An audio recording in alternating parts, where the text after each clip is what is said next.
Alhamdulillah. Alhamdulillah Rabbil Alameen. Wassalatu wassalamu ala Rasulihil Kareem. Amma ba'd. Faqad qala Allah Ta'ala fi sha'ni habibihi ta'zima wa takrima mukhbira wa amira. Inna Allah wa malaikatahu yusalluna ala an-nabiyyi. Ya ayyuhalladhina amanu sallu alayhi wa sallimu taslima. Allahumma salli wa sallim ala rasulika sayyidina ونبينا ومولانا محمد وعلى آل سيدنا محمد وبارك وسلم عليهم اللهم صل وسلم على رسولك سيدنا ونبينا ومولانا محمد وعلى آل سيدنا محمد وبارك وسلم عليهم اللهم صل وسلم على رسولك سيدنا ونبينا ومولانا محمد وعلى آل سيدنا محمد الذي قرنت البركة بذاته ومحياه وتعترت الأغاني بطيب ذكره ورياه الحمد لله. புகழ் அனைத்தும் அல்லாஹ் ஒருவனுக்கே. மேலும் ஸலாத்தும் ஸலாமும் கண்மணி நாயகம் ஸல்லல்லாஹு அலைஹி வஸல்லம் அவர்கள் மீதும் அன்னாரை சற்றும் பிசகாமல் பின்பற்றி வாழ்ந்த உத்தம சத்திய சஹாபாக்கள், தாபிஈன்கள், தபா தாபிஈன்கள், நாதாக்கள், சுஹதாக்கள், அக்தாபுகள், அவுலியாக்கள் மற்றும் நாம் நம்மை சார்ந்த அத்துணை நபர்களின் மீதும் அல்லாஹ்வின் அருள் என்றென்றும் குன்றாமல் நின்று நிலவட்டுமாக. ஆமீன். அல்ஹம்துலில்லாஹ். அல்லாஹ்வுடைய அளப்பெரும் கிருபையால் ஜும்ஆவுடைய தினத்தில் நாம் எல்லாம் ஒன்று கூடும் பெரும் நசீபை அல்லாஹ் சுப்ஹானஹு வ தஆலா நமக்கு தந்திருக்கிறார். இந்த ஜும்மா மேடை அப்படிங்கிறது நமக்கு கிடைத்த மிக பெரும் பொக்கிஷம். பல உம்மத்துக்கும் கிடைக்காத ஒரு பாக்கியம், பல மதத்தவர்களுக்கும் கிடைக்காத ஒரு பாக்கியம். வார வாரம் ஜும்மா எல்லாரும் ஒன்று கூடி புத்தாடைகள் அணிந்து குளிச்சு ஃப்ரெஷ் ஆகி அத்தர் போட்டு நல்ல முறையில சுன்னத்தான முறையில எல்லா கடமைகளையும் நிறைவேற்றி விட்டு வியாபாரமாக இருக்கட்டும், எந்த பெரிய வேலைகளாக இருக்கட்டும், டிராவலா இருக்கட்டும், எல்லாத்தையும் ஒரு ஓரமா ஒதுக்கிட்டு ஜும்மாக்கு தனி ஒரு முக்கியத்துவை அல்லாஹ்வை போய் வணங்குவதற்காக, அங்கு பேசப்படக்கூடிய நசீகத்துகளை பயான்களை கேட்பதற்காக, அங்கு ஓதப்படக்கூடிய குதுபாக்களை செவிமடுப்பதற்காக இந்த இஸ்லாமிய மார்க்கம் ஒரு தனி நடைமுறையை ஏற்படுத்தியிருக்கிறது அல்லவா? இது நமக்கு கிடைத்த பெரும் பாக்கியம். மனிதன் தன்னுடைய வாழ்நாளில் பெரும் பெரும் தவறுகளை, சிறிய தவறுகளை தெரிந்தோ தெரியாமலோ செய்யக்கூடிய அளவிற்கு தான் அவனுடைய இயல்பு நிலை இருக்கிறது.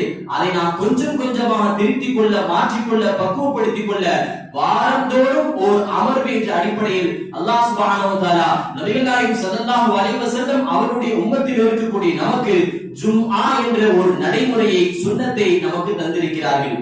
அப்ப இந்த வாரம் நம்ம சில விஷயங்களை கேட்கிறோம். கேட்டுட்டு வாழ்நாள் முழுக்க அப்படியே நம்ம நல்லவங்களா மாறிடுவோமா கேட்டா கிடையாது. அதனுடைய தாக்கம், எஃபெக்ட் அடுத்த வாரம் வரைக்கும் இருக்கும். அப்ப நம்மளுடைய ஈமான் கூடும் குறையும். அல் ஈமான் யஸீது வ யன்குசு, ஈமான் கூடும் குறையும் என்பதாக நபிகள் நாயகம் ஸல்லல்லாஹு அலைஹி வஸல்லம் அவர்கள் சொல்லி காண்பித்தார்கள். இப்ப ஜும்மா உரையில அல்லாஹ்வை பற்றி பேசுவதை கேட்டு நாம் நல்லவர்களாக மாறி வாழ்நாள் முழுக்க மௌத் வரைக்கும் நல்லவங்களா இருந்திட முடியாது. நம்ம ஈமான் கொஞ்சம் கொஞ்சமா குறைஞ்சுக்கிட்டே இருக்கும். நம்மளுடைய அமல்கள் இருக்கக்கூடிய ஆர்வங்கள் கொஞ்சம் கொஞ்சமா குறைஞ்சுக்கிட்டே இருக்கும். அடுத்த வாரம் அதே ஜும்மா வந்துடும், திரும்ப பயான் கேட்போம், திரும்ப ஈமான் கூடும். பாருங்க, இந்த ஜும்மா அப்படிங்கிறது நமக்கு எவ்வளவு பெரிய பலனாக, பயனாக அமைந்திருக்கிறது என்பதை நாம் சிந்தித்து பார்க்க வேண்டும். மற்ற மதங்கள்ல இப்படி ஒரு அமைப்பு கிடையாது. வார வாரம் ஜும்மா எல்லாரும் ஒன்று கூடணும், அங்க அங்க அவங்களுடைய மதத்தை பத்தி பேசுவாங்க என்பதாக ஒரு நடைமுறை கிடையாது. மற்ற உம்மத்துக்கும் கிடையாது. அப்ப பாருங்க, அல்லாஹ் இந்த உம்மத்துக்கு இப்படிப்பட்ட ஒரு நசீபை கொடுத்திருக்கிறான். இந்த ஜும்மான்னு ஒண்ணு இல்லைன்னு வைங்களேன், ஜும்மா அப்படின்னு ஒண்ணு இல்ல, அதை கற்பனையில இருந்து எடுத்துருங்க. நம்மளுடைய அமல்கள் அதிகமா இருந்திருக்குமா? ஜும்மா மேல நமக்கு ஒரு ஆர்வம் இருக்குது. அப்படி ஜும்மான்னு ஒண்ணு இல்லைன்னு சொன்னா வார வாரம் இந்த மாதிரியான நல்ல விஷயங்களை, தீன் சார்ந்த விஷயங்களை கேட்கக்கூடிய ஒரு வாய்ப்பு நமக்கு கிடைச்சிருக்குமா? கண்டிப்பா இல்ல. அப்ப இந்த ஜும்மாவின் மூலியமாக அல்லாஹ் நமக்கு கொடுத்த பாக்கியத்தை நாம் பயன்படுத்திக் கொள்ள வேண்டும். ஏதோ சும்மா வந்து உட்கார்றோம், ஏதோ பேசுறாங்க, அதை கேட்கிறோம், வெளியில எந்திரிச்சு போனதுக்கு அப்புறம் அதை பத்தி கொஞ்சம் கூட யோசிக்காமல், சிந்திக்காமல், 4 நபருக்கு அதை கொண்டு போய் சேர்க்காமல், நாமும் அதை கடைபிடிக்காமல் இருந்தோம் என்று சொன்னால் இந்த ஜும்மாவை நாம் அடைந்ததற்கு பயனே கிடையாது. அந்த ஜும்மா நமக்கு கிடைச்சதுக்கு கிடைக்காம இருந்திருக்கலாம். வந்து தொழுது உட்கார்ந்து சுத்தமா குளிச்சு ஃப்ரெஷ் ஆகி அத்தர் போட்டு வந்து உட்காருன்னு அவசியமே கிடையாது. கடையை மூடிட்டு வியாபாரத்தை விட்டுட்டு நீங்க இங்க வர அவசியமே கிடையாது. அது நீங்க வீட்டுல இருந்திருக்கலாம், நீங்க வியாபாரம் செஞ்சிருக்கலாம், பிரயாணத்துல இருந்திருக்கலாம், என்ன வேலையோ செஞ்சிருக்கலாம். ஏன் ஜும்மாக்கு வரணும்? ஜும்மாக்கு வந்தோம்னு சொன்னா அதனுடைய விஷயங்களை நாம் பயனுள்ளதான வாழ்க்கையில அமல்படுத்த வேண்டும். பயனுள்ளதான வாழ்க்கையில அமல்படுத்தி பிறருக்கும் நாம் அதை கொண்டு போய் சேர்த்து நம் வீட்டு நமக்கு ஜும்மா கடமை, ஜும்மா நம்ம தொழுகிறோம், அதுல உள்ள விஷயங்களை கேட்டுக்கிறோம்.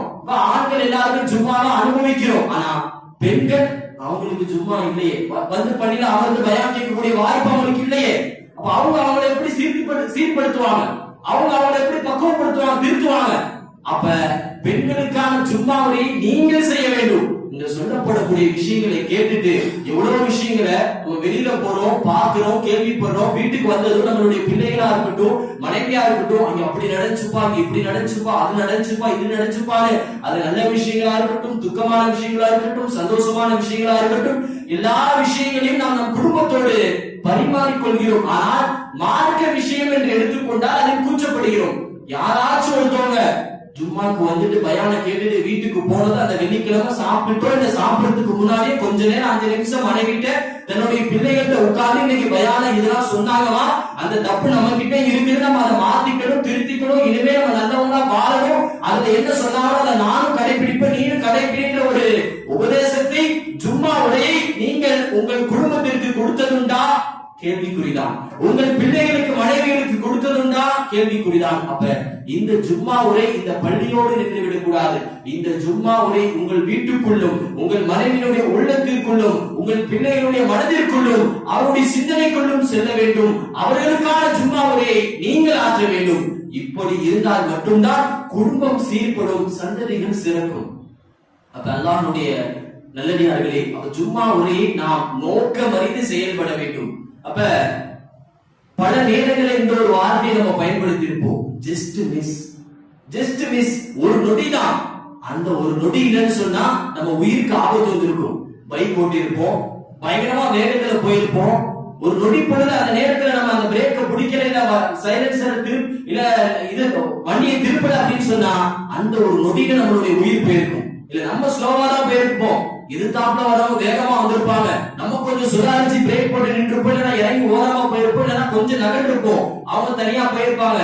ஜஸ்ட் மிஸ், நல்ல வேளை தப்பிச்ச, இல்லைன்னா உயிருக்கே ஆபத்துன்னு நம்ம பல நேரங்களில் இந்த வார்த்தையை பயன்படுத்துவோம். அது டிராவல்ல பைக் ஓட்டும் போது மட்டும் இல்ல, அது கடையில வியாபாரம் பண்ணக்கூடிய நேரமா இருக்கட்டும், நம்ம ஃபேக்டரியில தொழில் பண்ணக்கூடிய நேரமா இருக்கட்டும், குடும்பத்துல பெண்மணிகள் சமைக்கக்கூடிய நேரமா இருக்கட்டும், அல்லது எல்லா சூழல்களிலும் எல்லா நேரங்களிலும் நம்ம ஜஸ்ட் மிஸ், நல்ல வேலை தப்பிச்சு, இல்லைன்னா அவ்வளவுதான் அப்படின்ற ஒரு வார்த்தைய நம்ம பல நேரங்களை நம்மளுடைய வாழ்நாள்ல பல முறை நம்ம பயன்படுத்தி இருப்போம். கொஞ்சம் யோசிச்சு பாருங்களேன், அந்த ஜஸ்ட் மிஸ், அந்த ஒரு நேரம் நாம் காப்பாற்றப்படாமல் இருந்திருந்தால் நம்ம உயிருக்கு என்ன உத்தரவாதம்? எப்பவோ நம்மளுடைய மரணங்களை நாம் சந்திக்கக்கூடிய ஒரு சூழல் நமக்கு ஏற்பட்டு இருக்கிறோம்.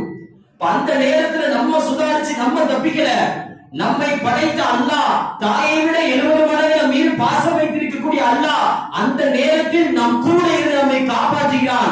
நஹ்னு அக்ரபு இலைஹி மின் ஹப்லில் வரீத், பெரலின் நரம்பை விட அல்லாஹ் கிட்ட இருக்கிறான் என்பதா அவன் சொன்ன குர்ஆனில் சொல்லி காண்பிக்கிறான். அப்ப அந்த ஆபத்தான, மோசமான, இக்கட்டான, நெருக்கடியான நேரத்துல நம்ம ஆபத்துல போய் நிக்கக்கூடிய ஒரு சூழல் ஏற்பட்டுச்சு. ஆனால் அல்லாஹ் அந்த நேரத்துல என் அடியான் ஆபத்துல இருக்கிறான், அவனை காப்பாற்றணுமே, நம்மள அந்த நேரத்துல அல்லாஹ் காப்பாத்துறான். அந்த நேரத்துலதான் நம்ம அல்லாஹ் அல்ஹம்துலில்லாஹ் சொல்லணும். ஜஸ்ட் மிஸ் அப்படிங்கிற வார்த்தை பல நேரங்களில் நம்ம சொல்லியிருப்போம். ஒவ்வொரு நேரமும் யோசிச்சு பாருங்க, பல ஆபத்துகளுக்கு நம்ம தப்பிச்சிருப்போம்.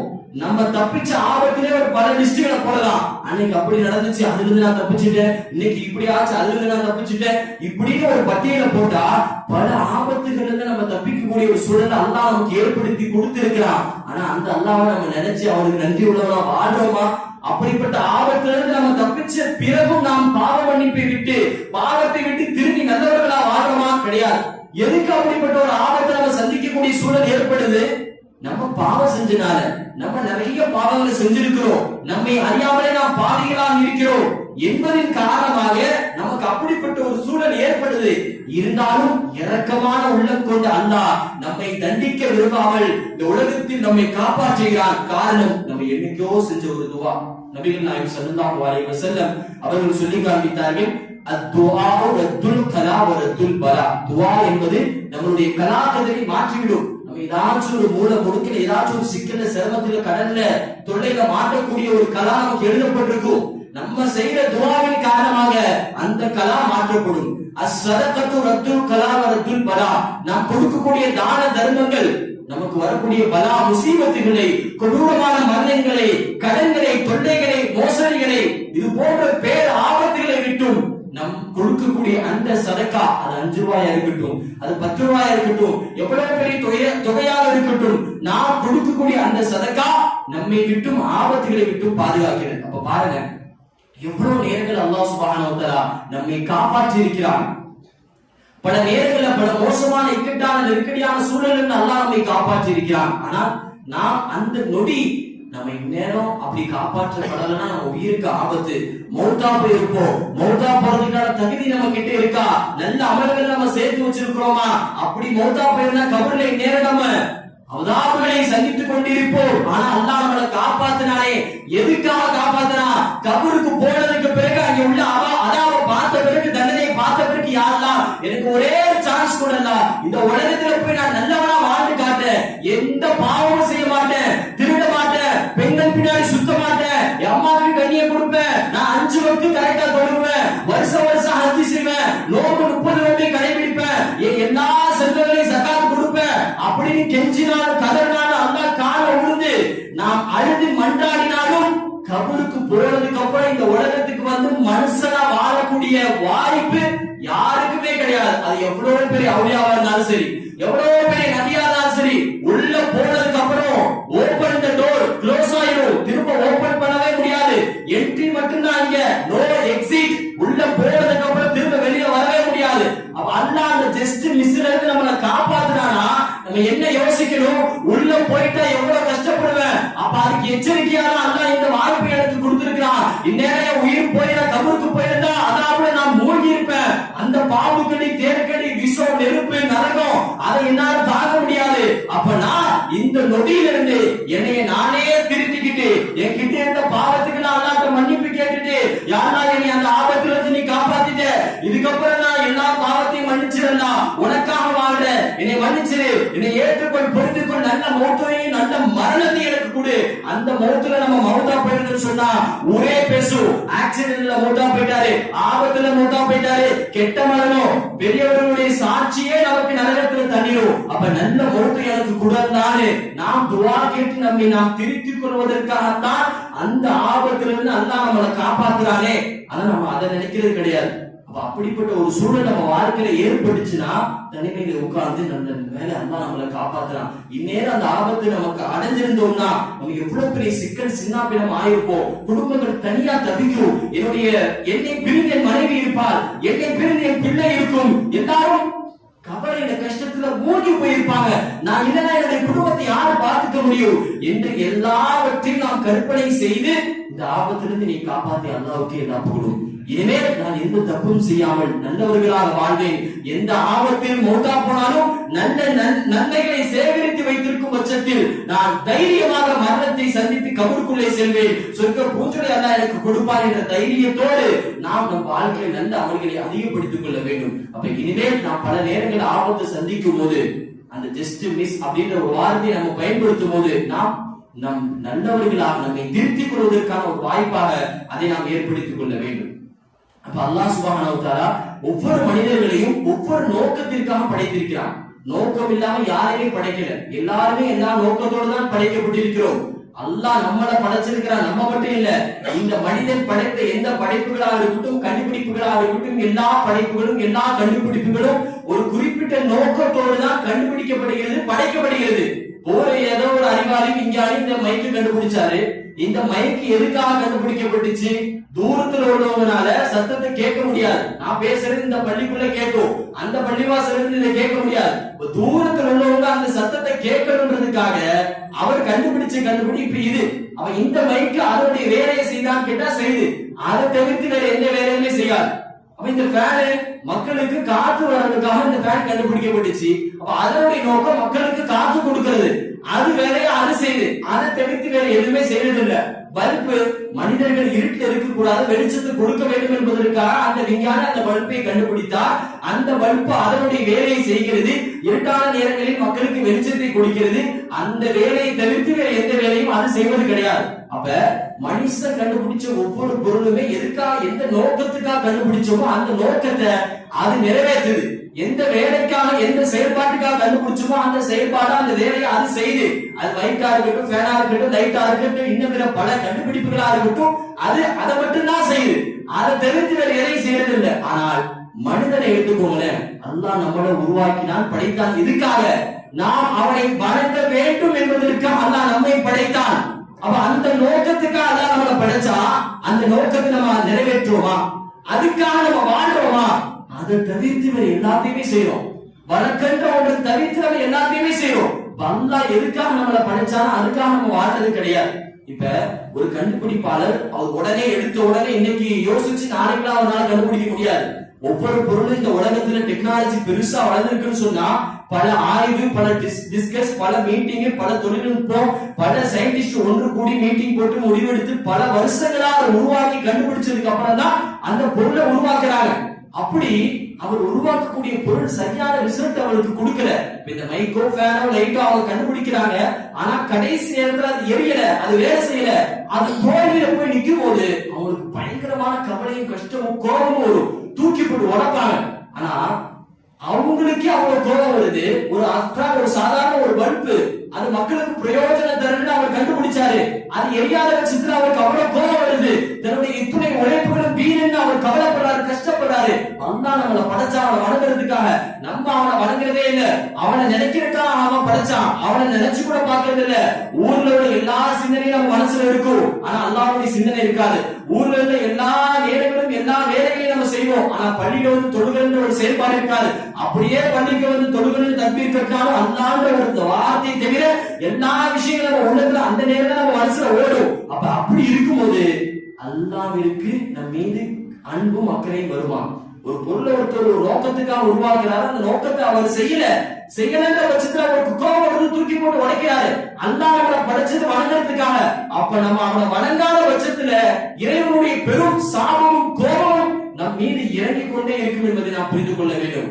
ஒருத்தர் ஒரு ஆபீஸ்ல வேலை பார்க்கறாருன்னே வச்சுக்கோங்களேன், அந்த ஆபீஸ்ல உள்ள ஹெச்ஓடியோ இல்ல ஹெச்ஆரோ இல்ல முதலாளியோ ஒரு வேலையை கொடுத்து தன்னுடைய கூலியாளர்கிட்ட நீங்க போகணும், இதை கரெக்டா செய்யணும்னு சொல்லி அனுப்புறாரு. அவர் அவ்வளவு முக்கியத்துவம் கொடுத்து வேகமா போய் கரெக்டா பஞ்சுவாலிட்டியா சொன்னதை அப்படியே செஞ்சுட்டு வருவார், எந்த மாற்றமும் செய்ய மாட்டார். காரணம் இவர் தான் அவருடைய முதலாளிக்கு ஒரு விசுவாசமா இருக்கணும், செஞ்சாலும் சம்பளம் கிடைக்கும், சம்பளம் கட்டாயம் செய்யலாம். அப்ப ஒரு சம்பளத்துக்காக வேலை பார்க்கக்கூடிய அந்த முதலாளிக்கும் ஒரு கூலியாளிக்கும் உள்ள விசுவாசமே அப்படி இருக்குதுன்னு சொன்னா ரப்பு நமக்கு என்ன செய்யாம இருக்கிறான்? நம்மளை படைச்சா, உயிரை கொடுத்தா, நமக்கு எந்த குறையும் இல்லாம நல்லா நம்மள வாழ வச்சுக்கிட்டு இருக்கிறான். எத்தனையோ பேர் எவ்வளவு குறையில கஷ்டப்படுறாங்க, சிரமப்படுறாங்க. எந்த குறையும் இல்லாமல் முழுக்க நிறைய வாழ்க்கையில் நிரப்பமாக நான் மட்டும் இல்லை, நம் மனைவியா இருக்கட்டும், குடும்பமா இருக்கட்டும், சந்ததியா இருக்கட்டும், பிள்ளைகளா இருக்கட்டும், எல்லாரையும் நல்லா நிரப்பமா ரப்பு நம்மளை வாழ வச்சுக்கிட்டே இருக்கிறான். ஆனா அதை நினைச்சு பார்த்து நம்ம நன்றி சொல்றது இல்லை. என்னைக்காச்சும் வாழ்க்கையில குடும்பத்துல ஏதாச்சும் ஒரு சின்ன குறை ஏற்பட்டுச்சுன்னா அதையே நம்ம பெருசா பேசுறது, அதையே நம்ம புலம்புறது, பலர்கிட்ட அந்த கவலைகளை கொண்டு போய் சேர்க்கிறது. கவலைகளை கொண்டு போய் கொட்டுவதற்கான ஒரே கசானா அது அல்லாஹ்வுடைய சன்னிதானம் மட்டும்தான். யாருக்கிட்டையும் நம்ம புலம்ப கூடாது, சிம்பத்தி கிரியேட் பண்ணக்கூடாது. புலம்புறன்ற ஒரு வார்த்தையே சஹாபாக்கள் அவங்களுக்குள்ள அந்த சுன்னத்துகளை வைக்கல. ரசூலுல்லாஹ் யார்கிட்டயாச்சும் போய் புலம்பி இருக்கிறாங்களா? சஹாபாக்கள் யாரையாச்சும் போய் புலம்பி இருக்கிறாங்களா? அப்படிப்பட்ட ஒரு வரலாறு நம்ம தேடி பார்த்தாலும் கண்டுபிடிக்க முடியாது. எவ்வளவு கஷ்டத்திலேயே ரசூலுல்லாஹ் சஹாபாக்கள் புலம்புனது கிடையாது, அப்ப கஷ்டத்தை சொன்னது கிடையாது. நாம் நம் கஷ்டங்களை மறைத்துக் கொண்டு நம்மை சந்தோஷமா இருப்பதை போல் நாம் வெளித்தோற்றங்களை அமைத்துக் கொள்ள வேண்டும். கஷ்டங்களை கொட்டக்கூடிய ஒரே இடம் அல்லாஹ்விடம் மட்டும்தான். சொல்ல வரக்கூடிய நோக்கம், ஒவ்வொரு பொருளும் ஒவ்வொரு நோக்கத்திற்காக உருவாக்கப்படுகிறது. அந்த பொருள் அந்த நோக்கத்தை நிறைவேற்றுகிறது மனிதனை தவிர. அப்ப நாம் எதுக்காக படைக்கப்பட்டோமோ அந்த நோக்கத்தை நிறைவேற்ற வேண்டும். அப்படி நிறைவேற்றாவிட்டால் அல்லாஹ்வுடைய கோபமும் சாபமும் நமக்கு வந்தே தீரும் என்பதை நினைத்து நாம் பயந்து கொள்ள நாம் கடமைப்பட்டு இருக்கிறோம். அல்லாஹ்வுடைய நல்லடியார்களே, அதுக்குன்னு அல்லாஹ் படைத்ததனுடைய நோக்கம் வணங்குவதற்காக 24 மணி நேரமே பள்ளியாசல் உட்கார்ந்து தக்பீர் கட்டி தஸ்பீஹ் செஞ்சு வணங்கிக்கிட்டே இருக்கணும். ஃபஜருக்கு வந்தா இஷாக்கு தான் போகணும், பள்ளியில இருக்கணும்னு மார்க்கம் சொல்லல. ரசூலுல்லாஹ் எவ்வளவு பெரிய நபி, ஒட்டுமொத்த உலகத்துக்குமே மனித படைப்புகளையும் தாண்டி எல்லா உயிரினங்களுக்குமே அவங்க தான் தலைவர். அல்லாஹ்க்கு அடுத்த அந்தஸ்து அது ரசூலுல்லாஹ்க்கு மட்டும்தான். அப்படிப்பட்ட நபி பள்ளியிலே 24 மணி நேரம் உட்கார்ந்தாங்களா? ஃபர்லான தொழுகையுடைய நேரத்துக்கு மட்டும் பள்ளிக்கு வருவாங்க, தொழுவாங்க, தொழுது முடிச்சு தன்னுடைய மனைவிக்கு செய்ய வேண்டிய கடமைகளையும் வியாபாரத்தையும் குடும்பத்தையும் சொந்தங்கள் பந்தங்களையும் அக்கறை எடுத்து அவர்கள் செய்ய வேண்டிய கடமைகளை செய்து முடித்தார்கள். அப்ப நம் வியாபாரம் செய்தால் அதையும் பார்க்க வேண்டும். நாம் எந்த தொழிலில் என்ன வேலைகளில் எப்படி இருக்கிறோம் எல்லாவற்றையும் நாம் செய்ய வேண்டும். அதோடு சேர்த்து நாம் மார்க்கத்தையும் கடைபிடிக்க வேண்டும். வணக்கம் வேறு வாழ்க்கை வேறு கிடையாது. வாழ்க்கை வேறு வணக்கம் வேறு கிடையாது. வாழ்க்கையும் வணக்கமும் ஒன்றோடு ஒன்று சேர்ந்ததுதான். வணக்கத்தை வாழ்க்கையோடு நாம் கலக்க வேண்டும். வாழ்க்கையை நாம் வணக்கத்தோடு கலக்க வேண்டும். இரண்டை நாம் பிரித்து பார்த்து விடக் கூடாது. அல்லாஹ்வுடைய நல்லடியார்களே, அல்லாஹ்வை வணங்குவதற்கு அவன் படைத்தான். ஒரு வேலை செய்யக்கூடியவன் முதலாளிக்கு எப்படி விசுவாசமாக இருக்கிறான், அவனுடைய சம்பளம் கட்டாயம் என்ற பயத்தில் எல்லா வேலைகளையும் செய்கிறான். ஆனால் நம்ம எந்த பாவம் செஞ்சதை காரணமா வச்சு அல்லாஹ் நமக்கு கொடுக்கக்கூடிய உணவை அவன் நிப்பாட்டானா? அவன் சொன்ன மாதிரி நம்ம வாழல, அவன் சொல்றதை நம்ம செய்யல, நம்ம இஷ்டத்துக்கு தான் நம்ம வாழறோம், பாவங்களை செய்யறோம். நம்ம பாவம் செஞ்சுட்டோங்கிறதுக்காக அல்லாஹ் என்னைக்காச்சும் நமக்கு உணவு கொடுக்காம நிப்பாட்டானா? எந்த பெருநாளுக்காச்சும் நமக்கு புது ட்ரெஸ் கொடுக்காம நிப்பாட்டானா? அல்லது நம்ம பிள்ளைகளுடைய திருமணத்தை அல்லாஹ் தடை செஞ்சு காசு பணம் இல்லாம அவர்களுடைய வாழ்க்கையை நாரடிச்சானா? கிடையாது.